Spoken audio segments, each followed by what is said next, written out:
Welcome to the Cookbook, where we invite guests on to share the ingredients of what has helped make them the successes that they are. All of it, the good, the not so good. You're not going to find anything half-baked here. And our kitchen gets messy sometimes. That's when the fun starts. So come on and join us.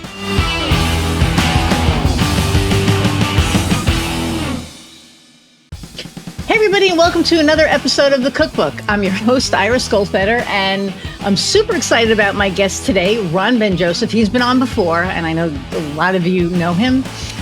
He's amazing. He's awesome. He's one of the nicest guys in the world. He is the only man that I am in love with platonically.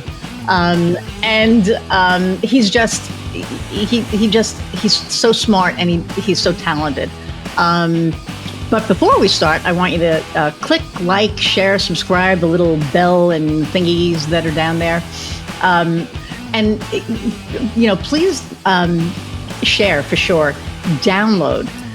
Downloads are great for us, but definitely like, share, and subscribe. And we'll get to the rest at the end of the episode. So without further ado, here's Ron. Hi. Hi. What's happening? Nothing. It's funny. So, Mel, right? Hershorn.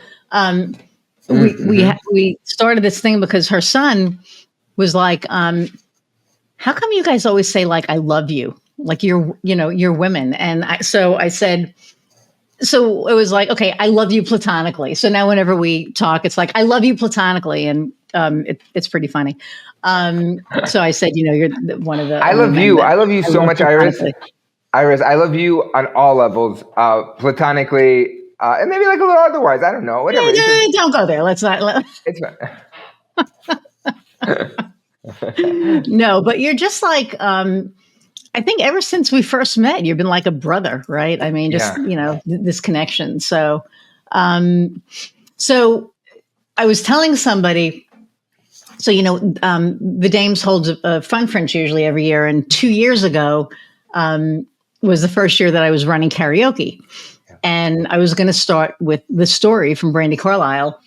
And I didn't realize what altitude does to you. So the karaoke machine comes and I'm like, well, let me test it and I'll, see if it works. And I'm singing the story and everything's going great. And I go to hit that, high note at the end and it's gone.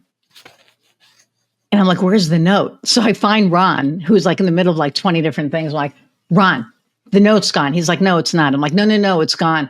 So we went into the stairwell, yeah. Right? We went into the stairwell and I'm like, the note was gone because of the altitude. Yeah. Didn't even think about it. So then I switched to, I don't know what I switched to. I think Black Horse Cherry Tree, I think. Yeah, and the dryness, it's the dryness too. Like it really, I take it for granted because when I live in Colorado and my voice has gotten considerably higher here. Whereas when I'm back in Chicago, it's like, ooh. I mean, it's not like so deep, but it's the moisture and the lack of altitude. And yeah, so it is funny how like it impacts your voice. And it's just, this is such a great example though of, your adaptability is such a great example of something I work with people all the time on is like, when you can prepare so much, right? When you're a speaker or when you're doing like an interview or something, right? You prepare so much and you're like this, but then you get to the location, or you're flying and you're like something trips up or the technology makes a mistake or the audience is different and you have to adapt like it. So that's like I love these stories of like performers and presenters and speakers and entertainers and all the things. Like when they go to a different place and they're like, like, it's not there. Oh no, it's gone. It's not there. It's and I love how your voice got higher because mine just like went lower. Yeah, it was like that note just wasn't there, so I was kind of like this instead of But and so okay, so I said Ron is very talented. He does a lot of our we have clients that are doing video production and they're really really shy. We bring Ron in to help them become unshy and get comfortable. He also helps you with keynote training. So I'm doing a keynote in September on authenticity, and we kind of worked it out. And we're going to work together probably in the next like couple of weeks. We need to start talking again because it's coming right up. Yeah. And it's just so funny when you have somebody who's who's so good at making you feel comfortable. Because I've worked with people that, they're like, you have to do this, and you're just not like that. You're just like, you're such a cheerleader for people that it's like in our minds, there's no way we can fail because you're such a cheerleader that it just makes us feel so, oh my God, I can pretty much do anything.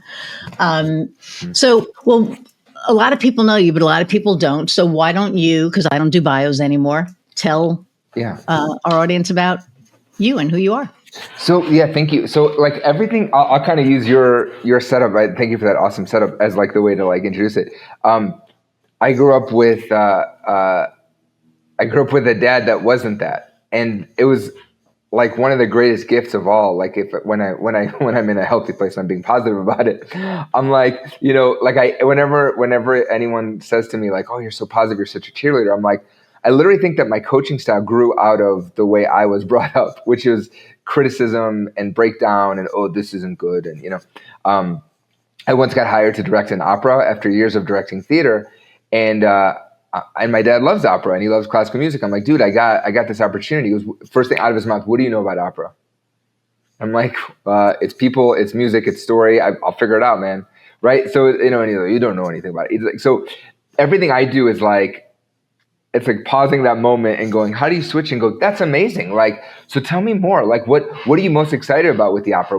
How are you going to bring the work you've done over here to here? And that's whenever I hear clients talk. And I think that's honestly, like, not to toot my own horn, but in the work I do as a presentation skills coach, as a media trainer, as a director, I'm listening for what works versus what doesn't. Because so many speaking coaches and communication skills trainers, they have their system, and that's great. And I have a system.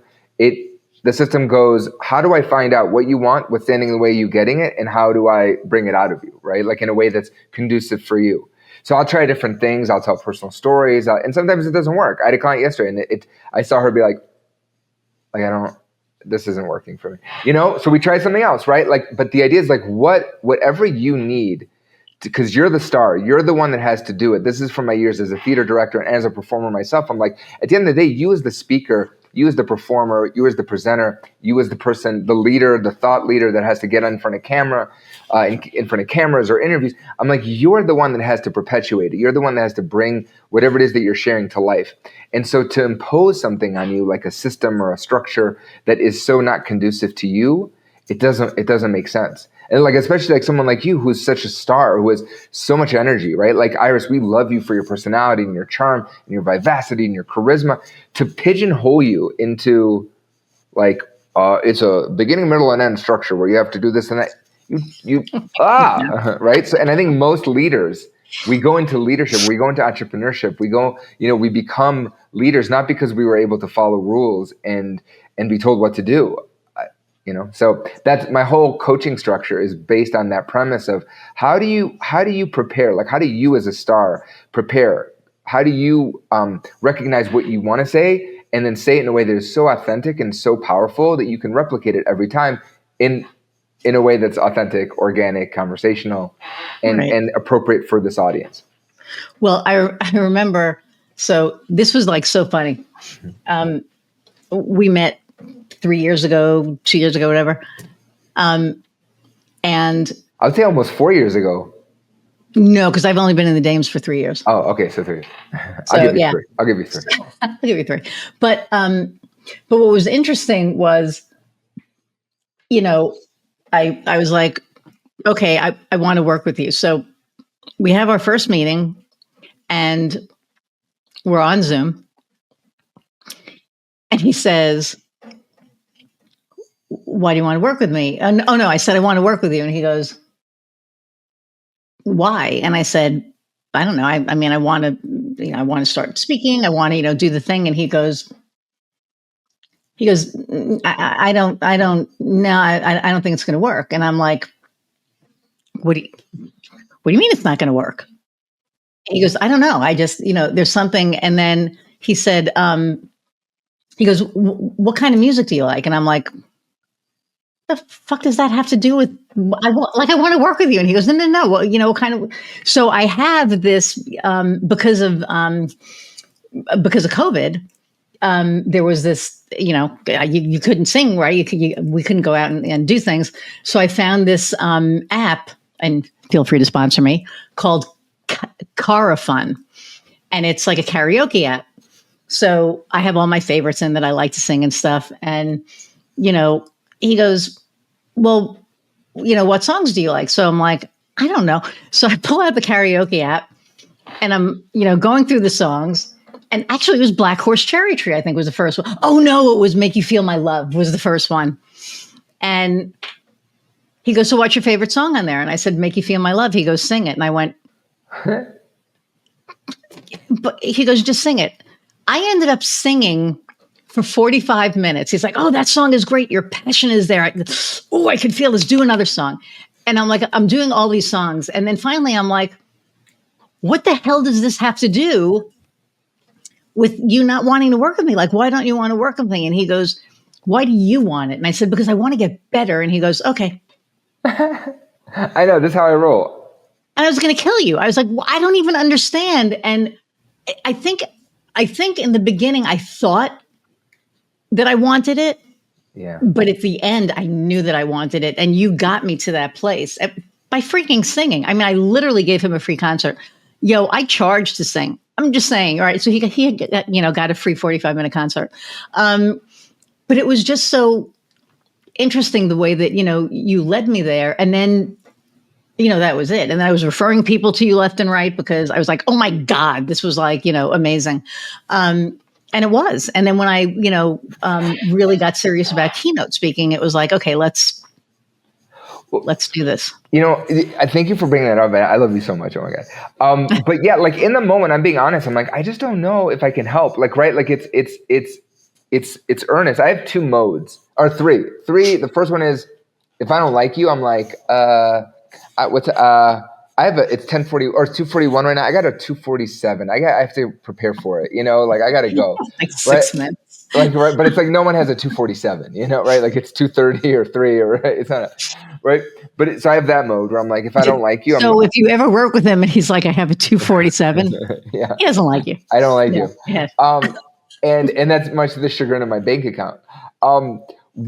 Then it's like, if I don't see the way in, I'm like, I don't know. Right. Like, and it's, I just know from directing, it's like when you take on a project, like you want to be the perfect person to tell the story. When I was younger, I would take anything and any client, and you learn like that. Sometimes you learn how to like, not everyone's for you. Right. And I'm certainly not for everyone. Right. And I want to make sure that I'm the right fit for you. So I go, I don't know. So it's like totally honest. It's not like a shticky thing.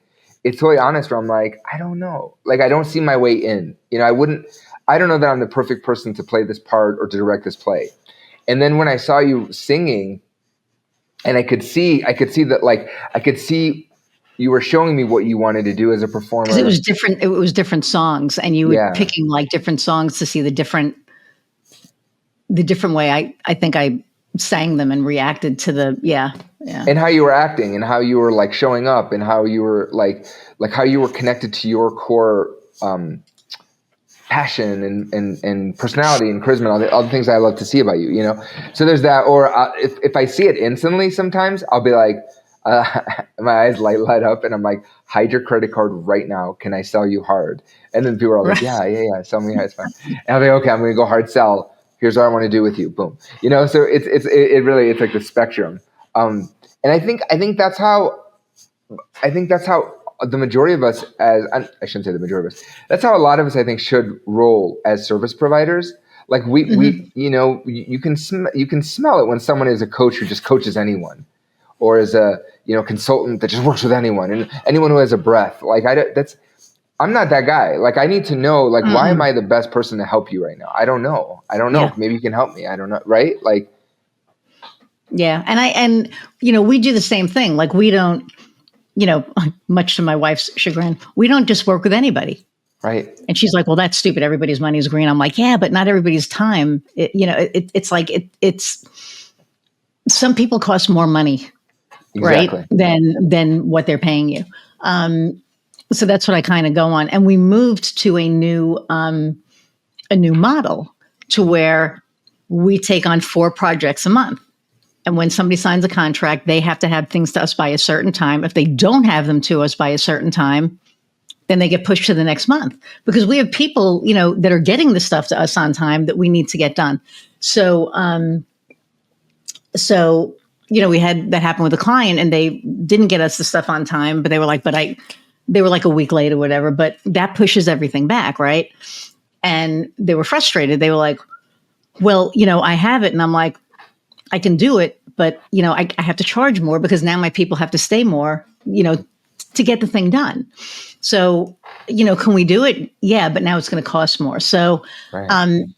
And what that did was I think it's a value thing. I think that,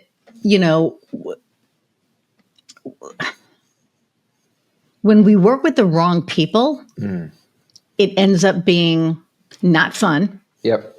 Right. And I'm really trying to come from a joyful place. And if I'm working with somebody it's not fun, it's not joyful. And so that right there is, bad. But the other thing too is when people don't get you stuff on time, that to me is a show of a lack of respect of your time. Mm-hmm. I don't want to work with them. Right. So that's why we put this stuff in place now. And by putting it in place, it's beautiful because we get all the assets that we need when we need them. We get the project done on time, and it goes like this. And then there's like a little bit of a waiting list, which is fantastic, that's right? Cool. It's a beautiful thing. And it's like, it's a great model. Yeah. It's so instead of a bottleneck, it's like an attrition thing. Okay, we're done with, if it's just a website's done. Okay, great. If it's website and SEO, well, then that's ongoing. That's monthly. That's, that's just making, more room for the capacity. Mm-hmm. So hiring, more people to get the job done. But what I realized was when we work with those people that kind of suck our fun out, we're not being fair to ourselves. Mm-mm. And then we're unhappy. And you don't need that crap.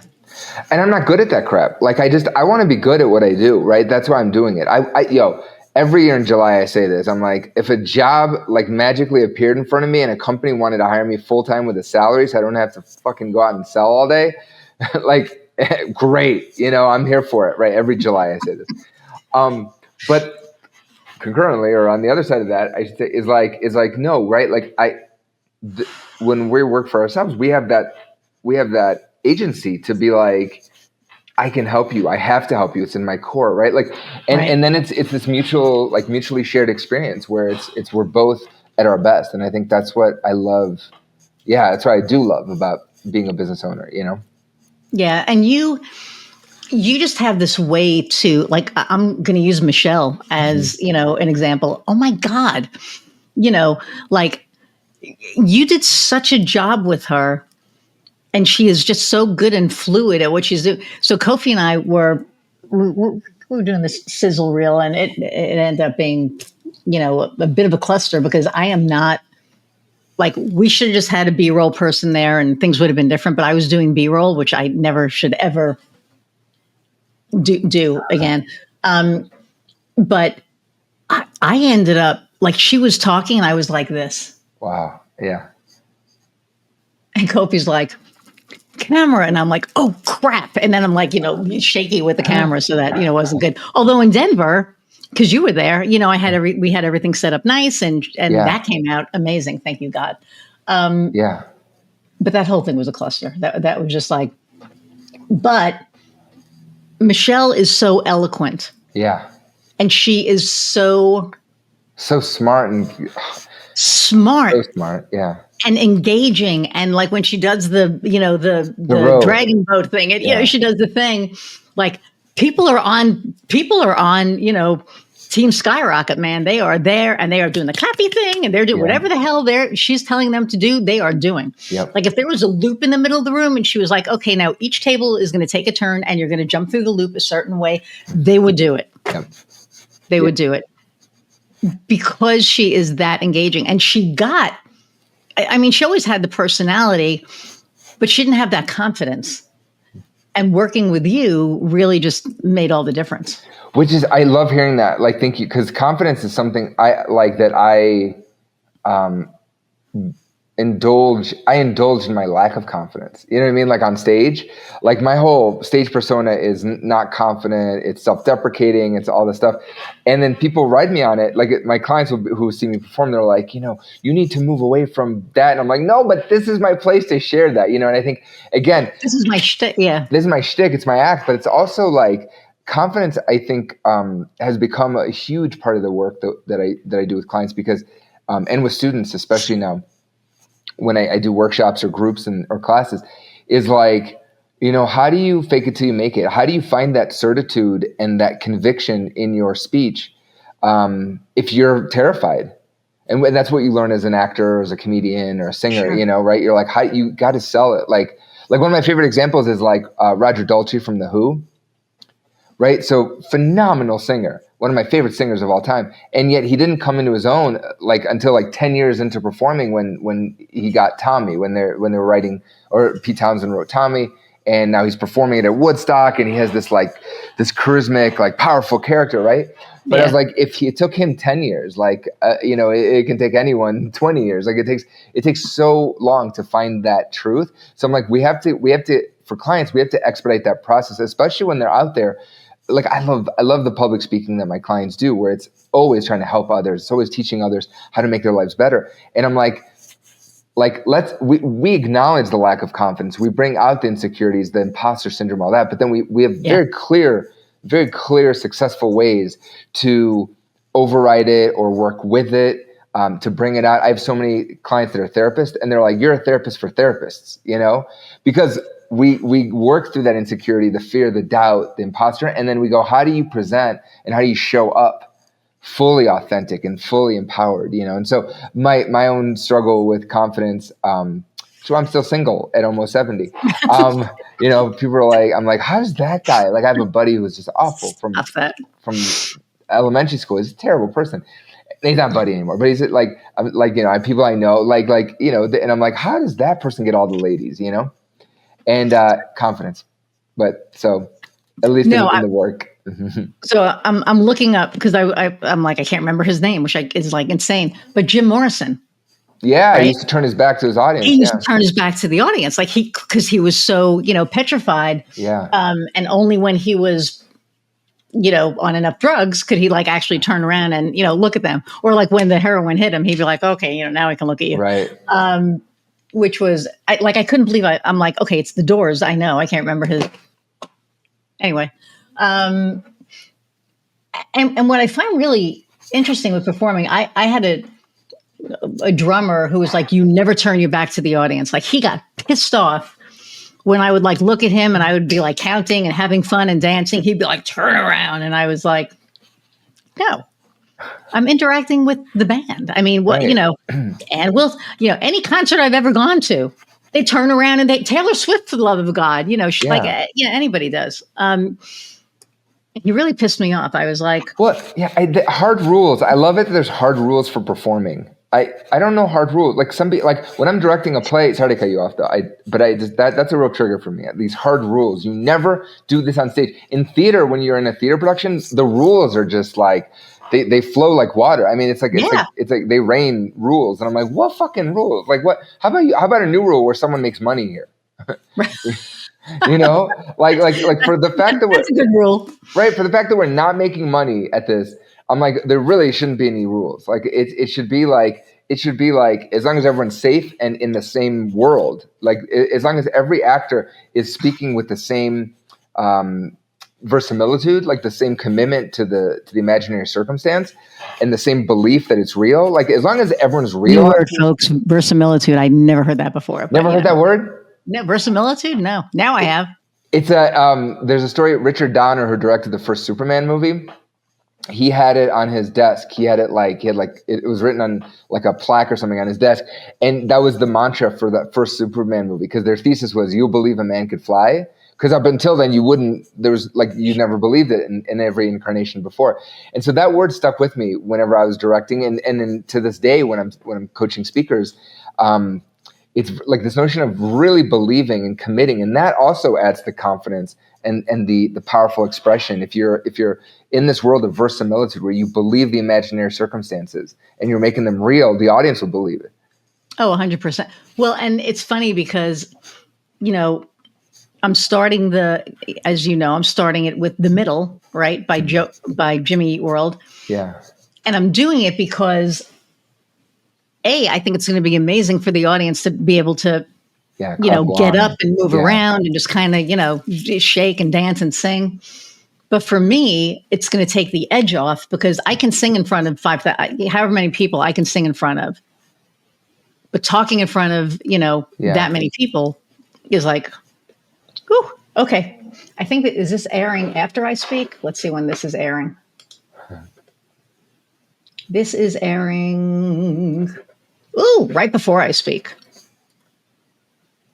Let's delete that. No, don't. I don't care. No, honestly, I mean, I'm very authentic, and it's going to be interesting, but I also know it's going to be fun because once I'm, when I get up and I sing, I'll sing like, 2 lines of the first, verse.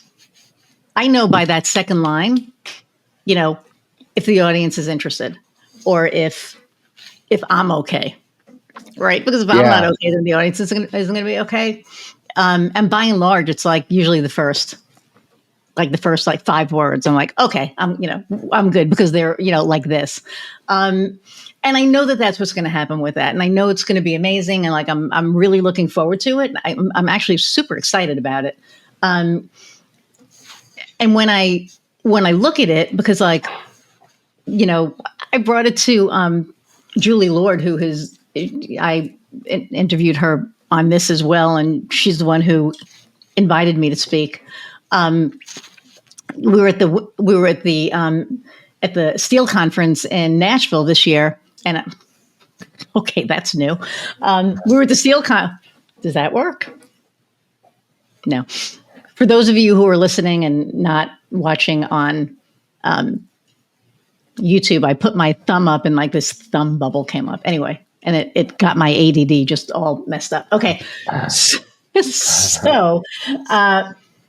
but, so I showed her the presentation. She was like, it's a little early, no? Like it's May. And I said, September is going to be here tomorrow. It's like, we're in May, June, July, August.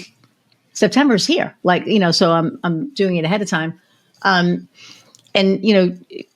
the feedback that I got on it was really interesting. And it was about, people still have to play the game, like as far as being authentic and, all of that. And I'm thinking,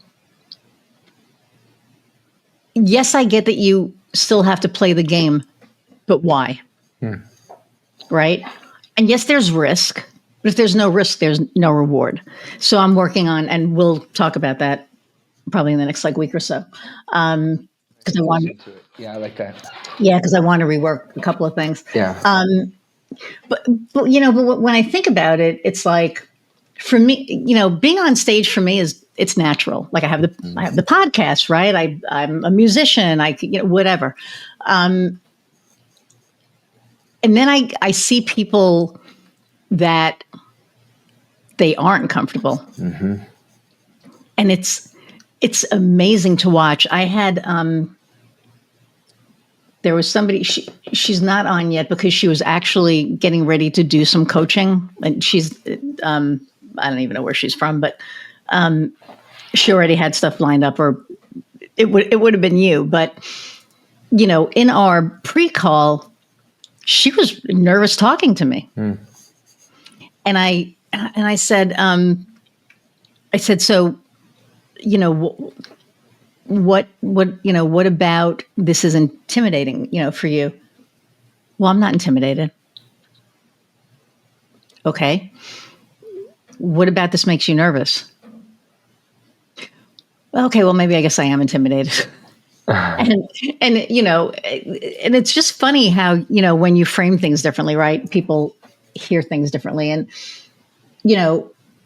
we're talking and we're just having, a conversation. I said, so this is it. I mean, we are literally having a conversation. And I said, have you seen the podcast? Well, no, I've been meaning to. I said, that's fine. I said, you know what? I said, watch an episode of the podcast and then let's talk again and see if, it's something that, you want to do. And so she was like, well, do you not want me on? And I said, that has nothing to do with it. I said, you don't seem comfortable and I don't want you to be uncomfortable. I said, because I could talk to anybody. I mean, we had TJ Walker on. I never met him. He was like one of the first people that didn't do a pre-call, and he didn't do the pre-call because he thought I was going to sell him on it. And, and we didn't find that out until after. And I was like, I don't sell on, I don't make money on this. This isn't like, this is my passion project. I lose money on this, but, for me, I love being able to talk to different people and have them tell their stories. So, but you bring up a good point, which is that definitely there's naturals out there for sure. I was not one of them. I was a natural MC for some reason. Like one of my first jobs was MCing bar mitzvahs and weddings and parties and stuff. Working for an MC company, like a DJ company, but and my mom was always producing events in the place where she worked, and so she would always bring me on, and I was like, cool, whatever, and so, but acting, performing, comedy, certainly, improv, awful, like everything. Theater, directing came naturally, but performing was not natural, and then singing especially was not natural for me at all.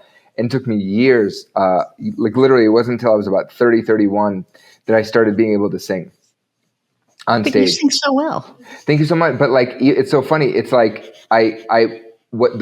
so this is a great way to say it. So not as a natural, but what was the thing for me was I learned to sing through doing this mask, where I created a sketch character, a Neil Diamond impersonator named Chris Zirconia. And because I loved impersonation shows, and I talk about this in my show, I talk about it all the time. But I created this character, and he could sing, and his voice was lower than mine. So he was like right here, and he's like, I got a song been on my mind, and singing baritone and singing lower and like singing with the swagger and all that. I just jumped musically exponentially. And I did this in comedy clubs in Chicago for years, for like 2 years, and just got all this experience of singing. And I was like, and one night my buddy who ran a comedy show, he goes, hey, I need you to sing for my show, to be my musical opener for 30 minutes. Do a 30-minute set with your guitar, but don't be the character. And I'm like, what, like me sing? And he's like, yeah, you sing. And it was terrifying. This was like 2 years into performing this bit. And there I was singing, and I was terrified, and I was like, oh my God, because my whole life I just wanted to sing. But it wasn't until I did this character that got me out of my head.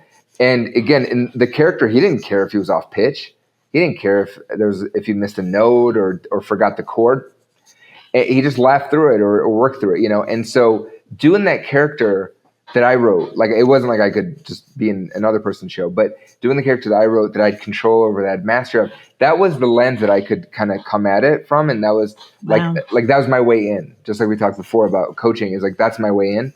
And so that taught me again, like, what do we need to do for people that aren't innately speakers or aren't innately presenters or gregarious, charming, over the top, orators. And there's always a way to find what it is that you are authentic at, right? So maybe you're really good as an introvert, like maybe you're really good at one-on-one conversations. Well, how do we adapt what you're doing in your coaching one-on-one to a larger audience? I would say it's an audience of 1/1000s or 1/100, or, like connecting with one person. How do you create that one-on-one dialogue so it doesn't feel like all the pressure's on you and you have to get up there and like just be, oh, yes, I'm going to lead you now, So I think to your point about like, some people are natural, some people are not. Like, I do believe that what they say, champions are created in the gym. I think Muhammad Ali said something like that, right? Like I believe no matter how hard, like I have a really, I mean, it's so funny, this business I have, like artful speaking. I mean, the number 2 or number 1 fear that people have is public speaking, right? And then most businesses fail. And then on top of it, coaching, right? Like I have a fucking public speaking coaching business. I mean, it's absurd when I think about it. When I stop and I think about it, it's great. It's terrifying, but I see the results. People transform in our sessions, in our classes. People transform, and they go from like you said, the woman that you're talking, where it's like, I'm not awkward. Don't call me out on it. Don't hold a mirror up, to like them not being like somewhere beyond the sea, but being like, yeah, so here's what I do. Here's how it works, and here's how you benefit, right? They get really, like, they speak with conviction. They get really laser beam focused, and they present as confident, So it's. I love that you said that. Yeah, a lot of people are not natural, but like, man, people can be taught if they're taught organically in a way that addresses their unique voice. Everybody has a unique voice. Yeah, and I'll go back to Michelle, and she's going to be like, "Oh my God, why is this whole episode about me?" But because we love you, Michelle. We love you. We love you so much. When she started doing video, and it was funny because I was looking at, I was talking to a prospective client last week, and I said, there's a transformation that you go through, if you're not comfortable with it, to when you get comfortable with it. And this particular person, was very comfortable. They've done it before. And I used Michelle as an example. And I said, we have this coach that we were working with. And then I had this other coach that I was working with that was a guy that just, he went from night to day. He got really, really good by the time we parted ways. But Michelle, I remember, like, the first time she did it, she was like, okay, do I look okay? Am I doing okay? And like, I have that very first video, and then I look at the one that she, where we just finished. And one of them was she and I talking about how we're doing keynote speaking now, which is pretty cool. But, to just see the way that she interviews people, because, well, I wasn't there because I got my schedule messed up, which, but I mean, I've seen the video, and, she's gotten so good at that, right? Like, having people on and talking to them about the things that matter. And, I'm going to take a little bit of credit there. I think me and Kofi are going to definitely, because she's just so, and then now for the next thing to be, the public speaking. Yeah. That she's just so freaking amazing at. And that's, with your work. You bring up a good point. Like, so like, obviously in the last 5 years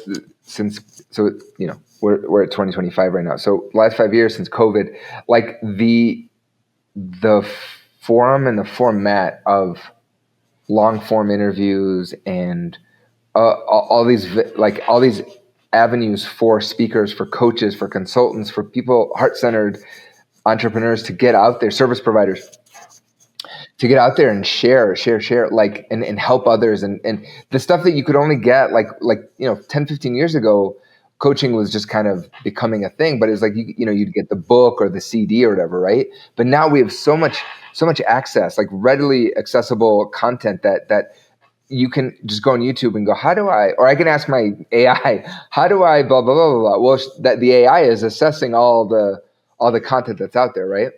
And so I think like there's no better time to be a speaker or a podcaster or a video content creator, because I'm like this. I feel like this is the new stuff that people are yearning for, right? Like I've seen the contrast, like the numbers, like TikTok, Instagram, the hours that people are spending on TikTok, Instagram, YouTube far exceed going to the movies and watching television, which is unheard of, right? Like that's insane. Like 50 years ago, you would have never been able to convince me that was going to happen. And so I think like to create content now, like, so we've been speaking about the performance side, but like on the content side, like for coaches, consultants, therapists, and anyone that wants to share their leadership, their expertise, like, I'm like, there's no better time, and it's so warranted. It's so necessary to like share like how you solved your problem, how you got to where you got to. Like, I just love it. So when you talk about like, when I think about her podcast, like her as an executive coach, as a leader, I'm just like, like, I just love that she has the forum to express herself and her genius, and that people can, like, people who are watching this show can go watch her show and go, oh my God, like they can get so much out of both of you, So I just love that. I love this art form more than anything I've ever worked on, like from theater to film to whatever, comedy. I just like when you all, like you being like coaches, consultants, therapists, all this, when you guys like get up there and share your stories and share your expertise and your solutions, I just don't know anything better. I just love it. I love it so much. I think it's so cool. It's the new theater. It's the new film, obviously. It's the new entertainment, edutainment. Yeah. And I, what I find, COVID started this whole thing, right? I mean, we were doing Skype before COVID and all that stuff, but, COVID really forced our hand because there was no other way to, unless you were going to be, a jackass and go out and infect people, you had to be home. Right. I'm just calling it what it is. Yeah. And seeing Skylar agrees, but, I think that when this medium became a necessity, it was, I signed up for Nina's thing, and I got comfortable on video, and my whole thing was, like Kofi was trying to get me to do video for probably like 2 years before video became cool. And I was like, no. Because for me, it was like for all the, all the Hollywood stars and the pretty people and, all that. And I never considered myself, I think I'm, okay looking, but I don't think I'm like striking or anything. And for me, I felt that striking people had to be on video. And the realization for me was hilarious because, I did this thing with Nina and, 2 months in, because I think I started in April and then June. And, I think the salon didn't open up until like July or August, but June, everybody looked like shit. It didn't matter. Nobody had a haircut in like 5 months, right? I had my Bonnie Raitt streak, going, like everybody, it didn't matter. And when that became the norm, it was like, oh, people want to hear the message. They don't care how you look. I mean, obviously, you don't want to show up in a ripped T-shirt and, whatever, although some people did. I just recorded, funny enough, I just recorded a video that I'm going to post next week as of this recording, where I am wearing a wrinkly T-shirt, but I was in the car and I had to record it, and I call it out. I'm like, it's easy to wear nice clothes, but I'm in a car right now. I had to run errands. Anyway, here's what I want you to know, Well, and I did a video on, it was, let me see if I can, it was, it's not going to pull up. No, it was, will it pull up? No. Okay. So I did a video and I was in a T-shirt. So I always wore polo shirts, right? Polo shirts was like my thing and all that. It was a T-shirt that said, it was a Life is Good shirt, and it was like virtual meeting, and it had a dog with like a, sitting in front of a computer because, I'm all about dogs. So I said, do you take me more seriously if I'm in a T-shirt? Or in a polo shirt, or in a tailored shirt? Like, does that matter? Or does my message matter? And a lot of people were like, huh. And there were some people that were on the fence because they were still, stuck in the corporate land, right? Where they were like, well, you wear a tailored shirt or a suit. And I'm like, I'm recording from my fucking, I'm not wearing a suit. Right. Not happening. And then, it just got to the point that, people were just putting out content and being themselves. Mm-hmm. Oh, and being authentic. Yeah. And that was like the whole, it was like, look, this is how I look. When Fabienne Raphael, some of you people know her, right? Some don't. And she's actually going to be on again, I think, in the next month. Yeah. Oh, tell her I say hi. I love her. I will. She's I adore her. But when she was going to be on, she's comes into the studio and she's like, I don't know if we can do a whole hour. My son is with me, and he melts down after a half hour. I said, so bring him on. And she was like, what do you mean? I said, bring him. This is life. Right. This is, if my dog, they're not allowed in the office, but they will be probably in the next, few weeks, arranging stuff so they can come in, because they look at me through this gate, 8 hours a day. But I was like, bring him in. And she was like, oh. So, a half hour came. Sure enough, here comes Theo, right? And then she gave him an iPad. He went under the blanket and was picking out and he was making noise and stuff. And I was like, just keep going. And we got done with the episode, and it was amazing because Theo was in the room with her, so he was happy, right? Yeah. She felt the freedom that she could just be comfortable and do her thing and not have to worry that he's downstairs or he's going to knock on the door or, whatever. And after the fact, she said, I really want to thank you. And I was like, for what? And she said, you literally gave me the freedom and the permission to show up for any podcast that I do, and to know that it's okay, because this is life now. And I went, you're welcome. But it should never even been an issue. And the fact that people made it an issue, to me, kind of, got me a little cranky, right? I was like, why should she have to worry about her kid? Right. And now people are like, instead of leaving their kids home when they go to work, now they're bringing their kids into the business. They're not, just like finding daycare or whatever. I've spoken to so many moms now that, their children are part of the business, and the kids are learning stuff, right? It's like this whole, new way to be. And I think we have so much more, for now, freedom, right? Yes. For now. See what I did there? But seriously, I really think that with this, it's not new, there's a new medium, right? That we can really just tap into all of the authenticity and all of the coolness, right? All of the different things. So, and you help people get comfortable with that.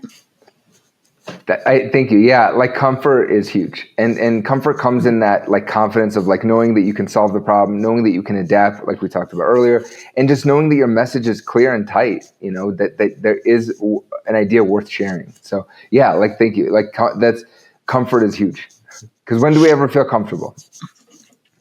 And I think the other thing is when you have a platform to speak, there's somebody out there that is supposed to be hearing what you're saying. So if you're, being hired to do a keynote, clearly, there's a message. But, on like this podcast, what I love about this is that I know that there's somebody out there today who's listening to this that is going to need to hear something that we're talking about. There's going to be something that they're like, oh man, I really needed to hear that. And I feel so honored and privileged to be able to have a platform to do that, right? And so there are a lot of people out there that have a message that needs to get out, that they're afraid. They don't know how to get the message out. And that's what you do. And that's huge. I recently did a video where I'm like, I'm so sick of not working with you. And again, like we have to see if we're a good fit. But I'm just so sick of not working with you. You being the audience member who has that issue. What you just said, Iris, I'm like, that person was like, I care so much and I'm so passionate and I want to get this out there, but I don't know how. I'm like, please, like, let's just get on a call. It will be so much easier. Let's just like work together. I'm like begging. It sounds like I'm like pathetically begging. I'm like, please, let me make your life so much easier. Let's find your message. Let's find your voice. Like, you don't have to struggle. You don't have to like be overwhelmed and shut down. Leave that for the amateurs. Like, you're going to get hired. You're going to get work. Like, you're going to book speaking opportunities. Let's just really fine tune that shit. Come on. I'm done. I mean, 100%. I mean, I have no anymore for this. No, I mean, for me and I'm comfortable on stage to be like, I need help with this. Yeah. I mean, if I need help, there's probably a lot of people out there that, That's what a lot of people are surprised about. And this is not to deter. I work with cool people. I work with awesome people. I work with heart-centered people. And I have a friend who, she's like, wait, I don't really like, so you don't work with new people? I'm like, no, I definitely work with new people. But I'm like, surprisingly, new people being like people who, like we just said, are like, I want to do it. I don't know how. But you'd be surprised, or I'm surprised, and she's surprised, with how many of my clients are actually speakers. Like they already have the gigs booked. You don't have to have the gig booked to work with me, but a lot of the speakers they've been speaking for years, and either their performances feel stilted or stiff, or they just want to use more humor or somehow open up more authenticity, or they're just like, I have a new speech and I don't know how to wrap my mind around this content. So it's like it really, a lot of the speakers are already established. And you'd be surprised that they would need a speaking coach, but just like any good athlete, like you need a coach to work. I mean, I'm not selling this audience on coaches, but like every coach needs a coach, like it's true. And so to have a director who cares about you and sees your star quality and brings it out of you, I'm like, that's what we do. It's like we get tight, we get authentic, we get organic, we get like super supportive around your unique voice. But yeah, like I'm just like, I get worked up. I'm like, come on, like, let's go. I want you to be famous. I want you to get on stage and just like open up, expand, like own that shit. Let's go. Yeah, and it's like, find a story, right? Mm-hmm. Like find that story that's going to the hook. Yeah, that's going to connect. I mean, that's what, because I think I have everything pretty well. I think we'll see when we meet, but but that story that that's going to resonate and that they're going to remember when they leave. Yep. I think it's just such a big part of it. So what being an entrepreneur, I don't like it. Is but what made you decide to become an entrepreneur? And what advice do you have for somebody who's thinking about becoming an entrepreneur? Don't do it. And like, I'm not trying to be a cranky old man. Like, I just like, oh God, this, I won't lie. Like, I struggle with this one. What made me decide? So funny enough, I come from a family of entrepreneurs. My dad won the Entrepreneur of the Year award in 2006. My sister had a very successful medical practice in Chicago. She's a doctor. So they did good with one child. She's a doctor. Bobal is a doctor. My brother-in-law is a very successful entrepreneur. He has a real estate company that he started from scratch, and very successful. And so that was the world I came in from. And when I started, my whole goal was just to be a director, a theater director in Chicago, directing rock musicals, because that's cool.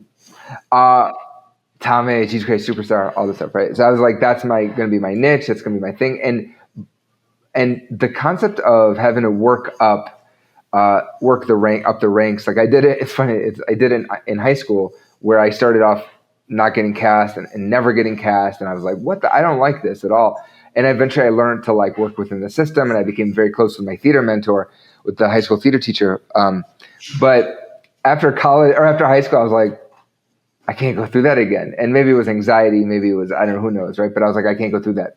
So leading up to my story about how I discovered entrepreneurship, I first discovered sales. And so one night I was reading this book about all these directors that I admired, and they all had directed. I was 19 at this point. They'd all had directed by 18. And I was like, I'm falling short. I felt the timing. So I looked at it at the time. At the time we had magazines. See, it was all listed. And so I had an American Theater magazine, and in the back was a list of all these theaters all over the country.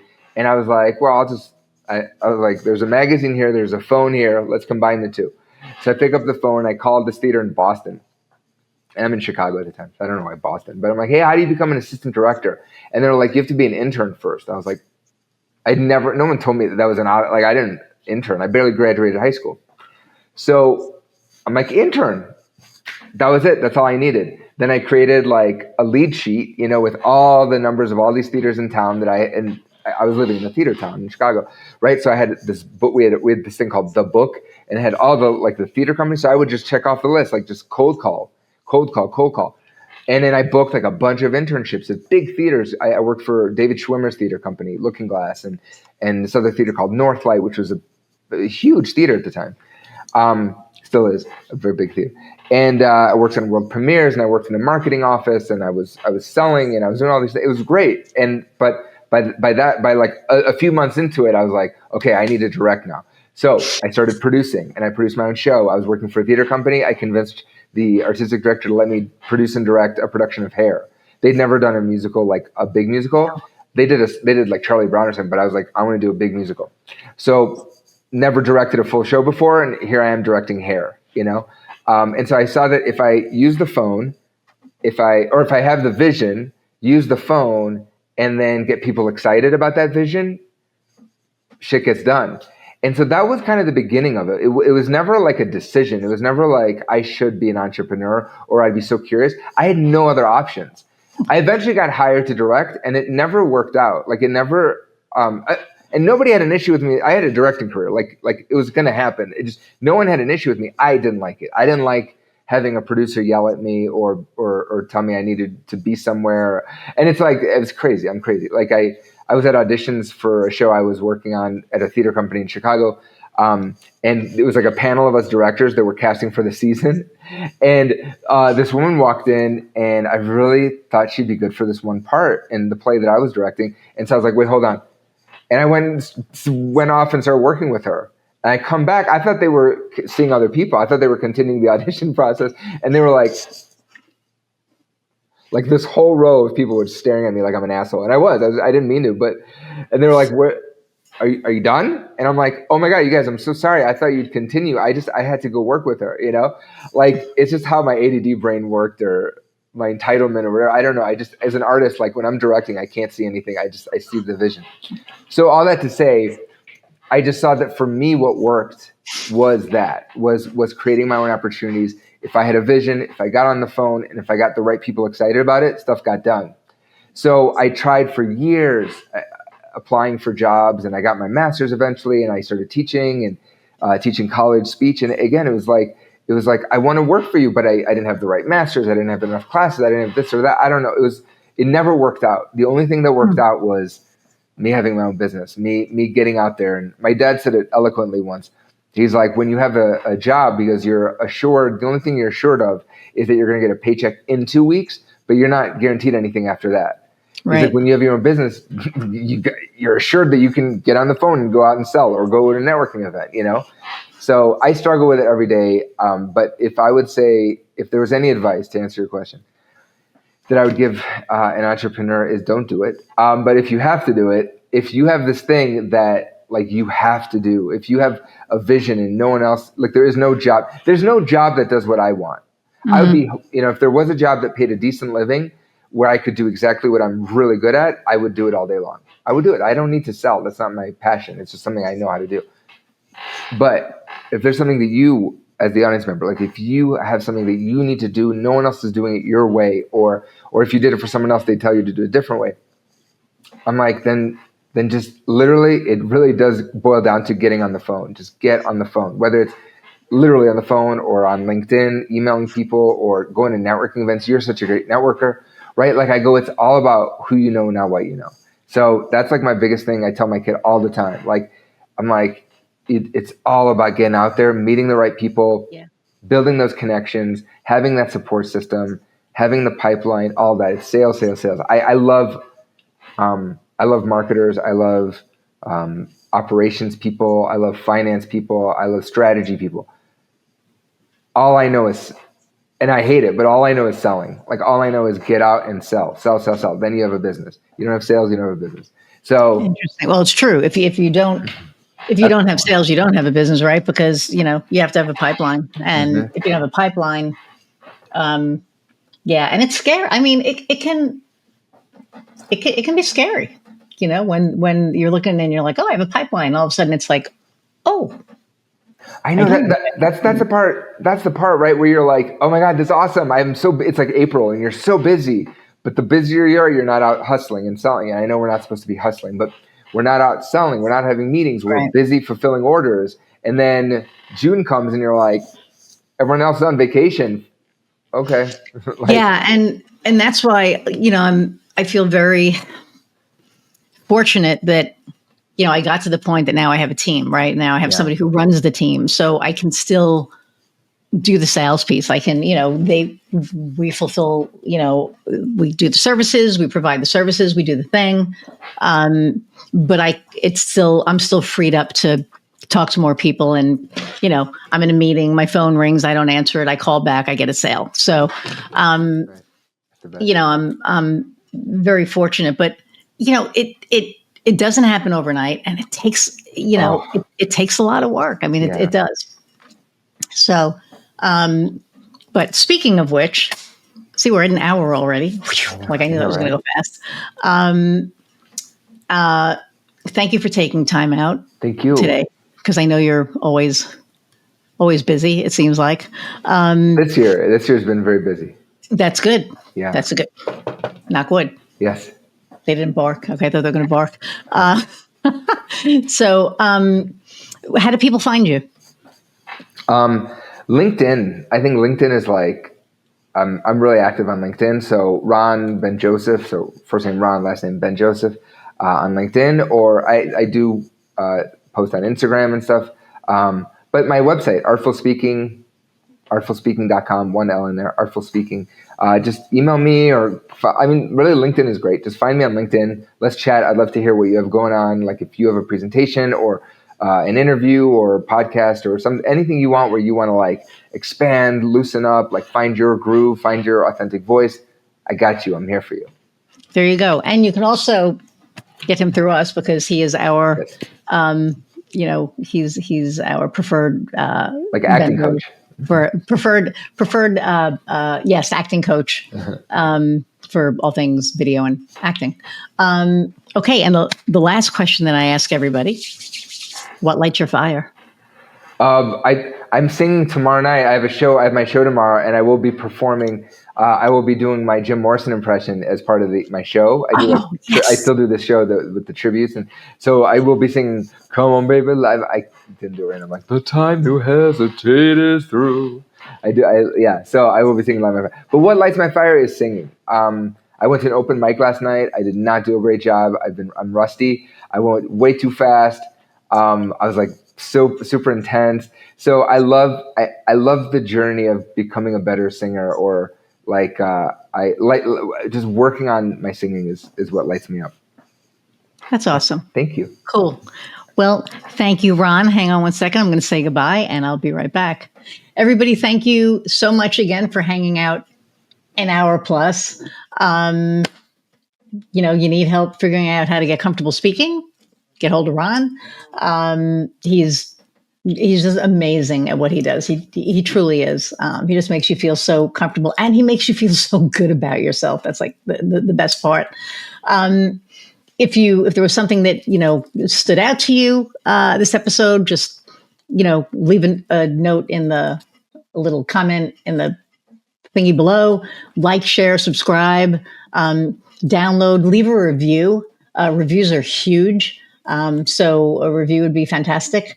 And I appreciate you all continuing to watch. And I really appreciate the comments on, the guests that I get to I get to play with for this hour. I love them all. I think they're all amazing. I feel very blessed and grateful and that I get to do this. So thank you for continuing to listen and letting me to do this, allowing me to do this. And until next time, go out and find what lights your fire. See you.